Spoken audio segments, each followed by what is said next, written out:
મહીસાગર નદીમાં રેતીના ગેરકાયદેસર ખનનના કારણે ઊંડા ખાડા પડી ગયા હોવાના કારણે અહીંયા નાહવા આવતા લોકો ડૂબી જતા હોવાની ઘટના સામે આવી હતી, જે બાદ આજ રોજ ગાંધીનગરથી વિજિલન્સની ટીમ દ્વારા આજે મહીસાગર નદીમાં પટમાં દરોડા પાડ્યા હતા. વડોદરા નજીક આવેલ મહીસાગર નદીના પટમાંથી ગેરકાયદેસર રેતી ખનન કરનાર તત્વો સામે મોટી કાર્યવાહી કરવામાં આવી રહી છે.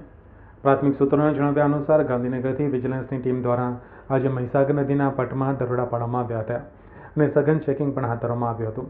અહીંયા નદીમાં નાવડી મૂકી તેમાં ડીઝલ એન્જિનની મદદથી રેતી મોટા પાયે લેચવામાં આવતી હોવાનું હાલ સપાટી પર આવ્યું છે.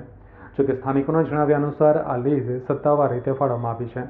વિજિલન્સની ટીમ દ્વારા તપાસના અંગે શું સામે આવે છે તેના પર સૌ કોઈની નજર રહેશે.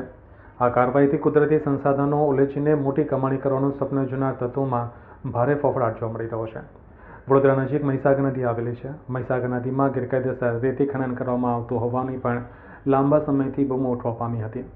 આ બાદ મહીસાગર નદીમાં રેતીના ગેરકાયદેસર ખનનના કારણે ઊંડા ખાડા પડી ગયા હોવાના કારણે અહીંયા નાહવા આવતા લોકો ડૂબી જતા હોવાની ઘટનાઓ સામે આવતી હતી, જે બાદ અહીંયા નાહવા પર પ્રતિબંધ મૂકવામાં આવ્યો હતો, પરંતુ રેતી ખનન માફિયાઓ સામે કોઈ સંતોષકારક કાર્યવાહી કરવામાં આવી ન હતી. ગાંધીનગરથી સ્ટેટ વિજિલન્સની ટીમ દ્વારા કોટણા ગામ પાસે મહીસાગર નદીના પટ વિસ્તારમાં દરોડા પાડ્યા હોવાનું સામે આવ્યું છે. આ દરોડામાં રેતી ખનન કરવા અંગેની મંજૂરી નિયમ અનુસાર થાય છે કે કેમ, કેટલા પ્રકારની મંજૂરી છે તેવા વિષયોની ઝીણવટભરી તપાસ હાથ ધરવામાં આવી રહી છે તેવું પ્રાથમિક સૂત્રો જણાવી રહ્યા છે.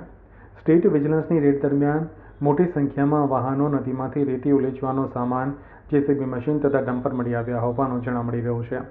સ્થાનિકોના મતે આ કાર્યવાહીને પગલે રેતી ખનન માફિયાઓમાં ફફડાટ બેસી જવા પામ્યું છે.